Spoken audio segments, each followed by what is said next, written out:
Ya estamos de regreso aquí en Ángulos, platicando con Jorge Octavio Navarro Jonás, con José Ángel Gutiérrez y con Raúl Torres, además de Carlos Martínez Macías, acerca de este aumento al transporte público. Tenemos más participación del público a través de Twitter. Dice por aquí Miguel Zárate, tenemos auditorio de lujo, donde, bueno, todos los participantes de este programa y los que nos mandan son de lujo, pero bueno, Miguel Zárate dice, ¿dónde queda la mejora del servicio del transporte, la reconfiguración de rutas, el prepago adecuado, los descuentos, los paradores dignos?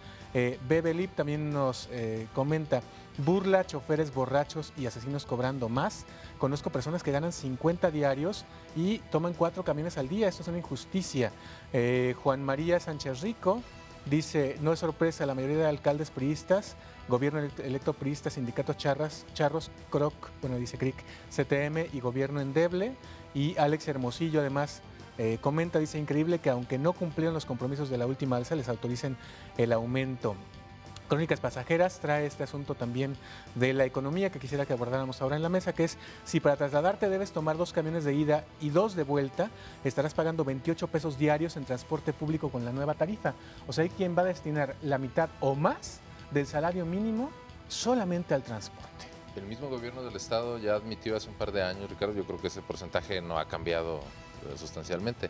La mayor parte de los usuarios del transporte destinan en promedio 40% de sus ingresos a moverse, ya sea que vayan a trabajar, la mayoría, o estudiar o van a su casa. Entonces, 4 de cada 10 pesos que ganan, ese es el promedio. Evidentemente hay quienes pagan más. Bueno, es que en el transporte público ya lo que urge es el término que puso de moda el PAN, ¿no? Una refundación. Tenemos que reestructurarlo todo y tenemos, porque creo que hay que entrarle toda la sociedad. Es decir, ya no se puede continuar con estas empresas que tienen el control, con las paraestatales que están amoladísimas, que no funcionan, que están controladas igualmente por el sindicato, cuando quiere las detiene. Es decir, ya se tiene que reestructurar todo. Rutas, empresas, abrir a la competencia, mayores concesiones, aprovechar y meter los otros tipos de transporte que tanto anhelamos y pues ahora sí que iniciar de ceros, ¿no? Hace varios años que estamos escuchando esta petición en el sentido de que se modifique el esquema de cómo opera el transporte público en Guadalajara.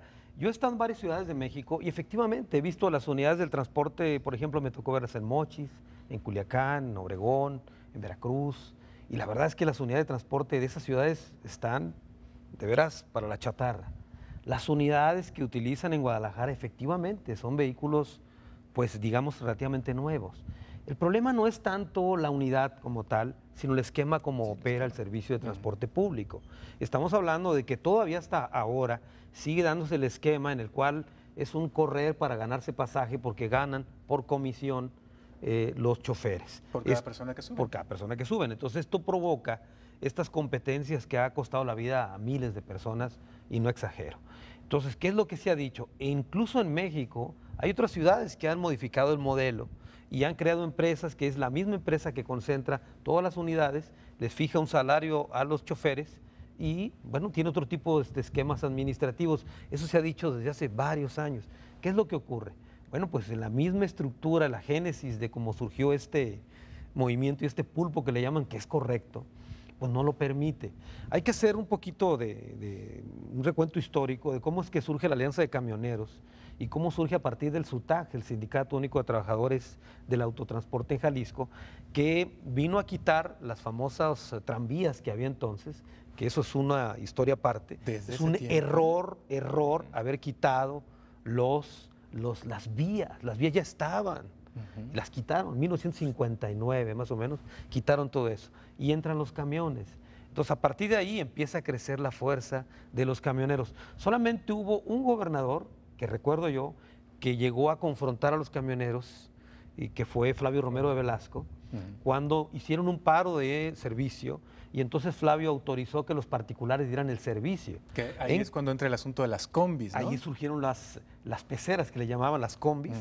Y a partir de ese movimiento el gobierno entendió que no podía quedarse al margen del asunto de la prestación del servicio y nace Servicios y Transportes y el Costome, que son historia aparte, ¿no? Porque realmente no funcionaron para nada y terminaron agravando la circunstancia de todo esto. Y todo lo comento porque es una historia que se ha repetido y repetido, y el lunes vivimos un episodio más de esta historia. Claro, y para seguir con esa historia, qué bueno que lo traes a colación, Carlos, porque efectivamente el propio modelo del transporte que maneja el propio gobierno del Estado es tan caótico que Servicios de Transportes está quebrada. Desde hace años opera prácticamente en números rojos. Y aparte, los camiones más descuidados, últimamente ya le metieron un parque vehicular nuevo, pero los camiones más descuidados solían ser los de Servicios y Transportes, que son directamente del Estado. Sí, y entonces la intención de compensar, digamos, la oferta privada nunca se cumplió. Porque además eran unas rutas de servicios y transportes, sí, larguísimas, incosteables. No, pero ahí, perdóname, hay una ruta que es la ruta estrella de servicio de transporte, que es la diagonal. Sí, la diagonal 275. Tonalá, que va desde Zapopan hasta Tonalá. Bueno, Por esa pregunta es ruta, en la servicios pregunta de es si eso es transportes, costeable.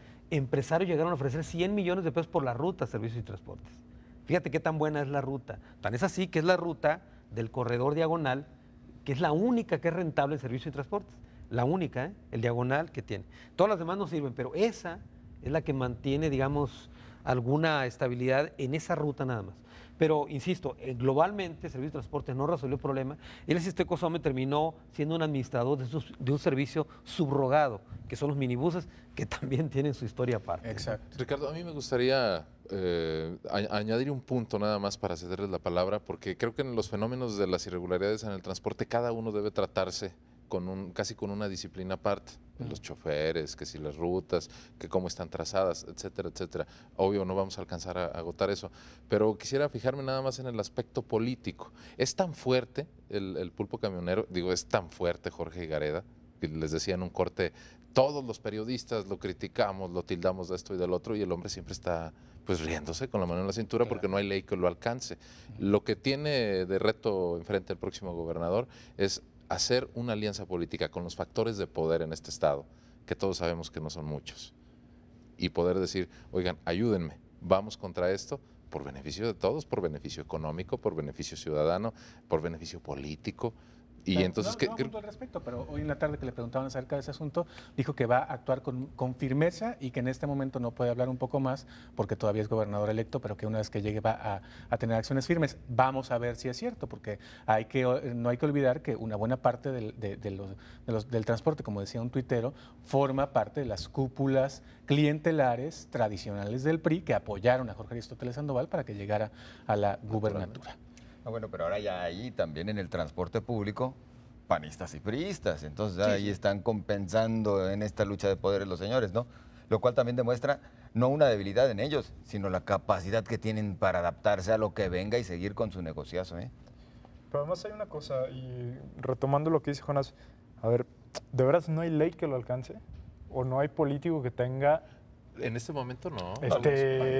pantaloncitos? A ver, por supuesto que se ha incumplido, hay Pues, un montón de cosas. ¿Dónde están las pruebas? Bueno, no, pero la ley está ahí. La cosa es quién la quiera hacer cumplir y tenga de veras las ganas, por decirlo decentemente, de hacerlo. Y si se dejan presionar como un sujeto como Jorge Guerrero, perdón, este estado está para la ruina, ¿eh? O sea, ¿Pero qué ley le pegaría a Bueno, es que Gareda hay en una este ley momento? específica. Hay varias que... Sí, por los- ejemplo, la de retirar las concesiones. Por ¿no? ejemplo, concesiones. 4 Solamente meses, se permiten 3 concesiones por concesionario, valga la redundancia.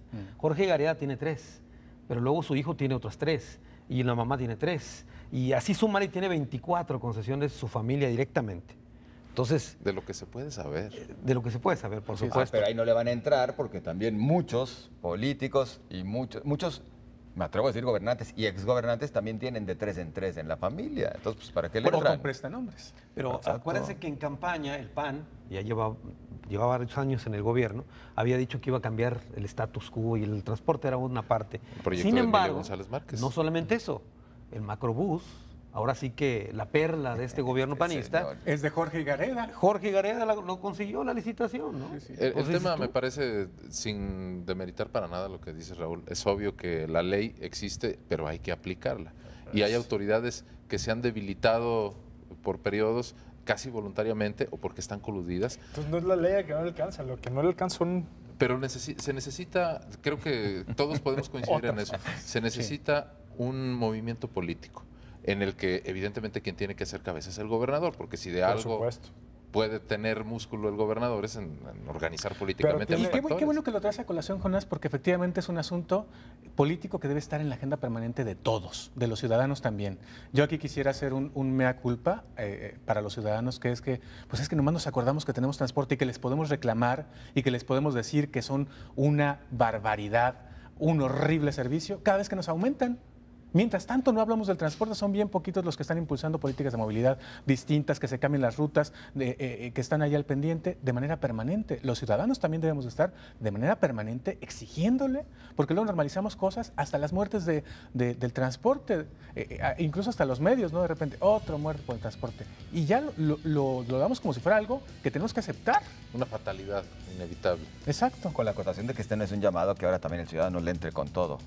En contra de los señores del transporte, ¿no? Sí, no. Hay maneras civilizadas. No, pensar Claro, exacto, una exacto. estrategia política de presencia permanente para que los que no están haciendo su chamba la hagan, ¿no? Pero sin que se les Completamente olvide de que son acuerdo. autoridad. Sí. Exacto. Que Bueno, tengan- pues muchas gracias a ustedes por acompañarnos. Ricardo, nos quedamos. Perdón. con A ver, la última frase, pues, rápidamente. Transparencia y justicia en el transporte público creo que es lo que hace falta. No, pues ahora sí, a mí ya me convenció Raúl. Pantalones. Muy bien. Eso. Eso. Un ceviche de pulpo. Exacto, un cevichito del pulpo caminero no estaría nada mal. Gracias por acompañarnos. A propósito del ceviche que plantea Carlos, nos pregunta por aquí Alex Silva si con esos 7 pesos ya incluye refrigerio, entonces sí va a convenir. Bueno, nos vamos, gracias, pásenla muy bien, que tengan ustedes una excelente semana. El viernes viene una nueva mesa de ángulos, vamos a presentarles cuestiones de ocio para que ustedes tengan una buena opción para el fin de semana en cine, gastronomía, vinos y también en arte y cultura. Así que los esperamos el próximo viernes en esta nueva mesa de ángulos. Por lo pronto, gracias Jonás, gracias José Ángel, Ricardo. gracias Raúl Gracias. y gracias Carlos. Hasta la Gracias, próxima. Ricardo. Quédense en Canal 44 aquí en Guadalajara y el 31.2 en Los Ángeles.